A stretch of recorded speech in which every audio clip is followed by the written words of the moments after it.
দুটি artificial turf এখন বাফুফের, একটি কমলাপুরের বীরশ্রেষ্ঠ সিপাহী মুস্তফা কামাল স্টেডিয়ামে, অন্যটি বাফুফে ভবনের পাশের আরামবাগ মাঠে।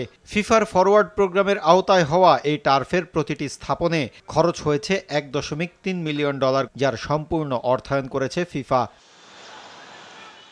এই দুই টার্ফ আলোর মুখ দেখলেও শঙ্কা আছে রামুতে প্রস্তাবিত ফিফা সেন্টার অফ এক্সিলেন্সের বাস্তবতা নিয়ে। এবছর প্রকল্প শুরু করা না গেলে ফিফার প্রায় $3.5 মিলিয়ন হাতছাড়া হওয়ার শঙ্কা আছে। তবে ক্রীড়া উপদেষ্টা আশ্বস্ত করে বললেন সবকিছুই আছে ঠিকঠাক। কয়েকটা জায়গা নিয়ে কথা হচ্ছিল, সেখানে আপনারা জানেন যে আনইন্টারাপ্টেড ল্যান্ড পাওয়াটা টাফ, টিলা থাকে বা থাকে, উঁচু জায়গা থাকে। তো সেই শেষ পর্যন্ত আমরা একটা জায়গায় লক করতে পেরেছি, 15 একর একটা জায়গা আমরা পেয়েছি।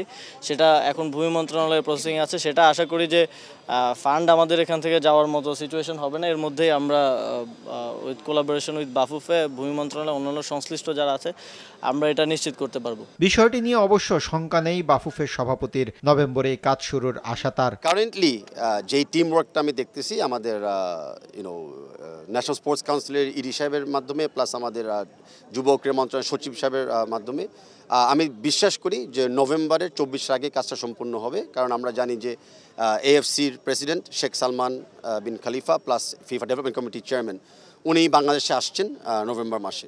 অ্যান্ড আমরা উই আর ভেরি অ্যাগ্রেসিভ যে উনি আসার আগে এই কাজটা সম্পূর্ণ হবে, যেন ওনাকে দিয়ে আমরা উদ্বোধন করতে পারি। এদিকে আরামবাগ ও কমলাপুর জনবহুল এলাকায় হওয়ায় এই দুই টার্ফের রক্ষণাবেক্ষণ ও ব্যবহার বিধি নিয়ে বাফুফেকে পড়তে হতে পারে কিছু জটিলতায়। আমি বিশ্বাস করি যে সাধারণ জনগণ প্লাস খেলোয়াড়বৃন্দরা যখন নিজের চোখে দেখে ভালো কিছু হচ্ছে, যে তাদের নিজের সমাজটা রক্ষা করার দায়িত্ব কেউ পালন করছে, এবং তারাও এগিয়ে আসে।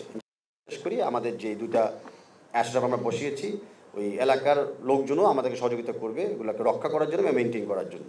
দ্রুতই ঘরোয়া ফুটবল দিয়ে আবারও বল গড়াবে কমলাপুর স্টেডিয়ামে। মাহফুজুল ইসলাম, RTV, ঢাকা।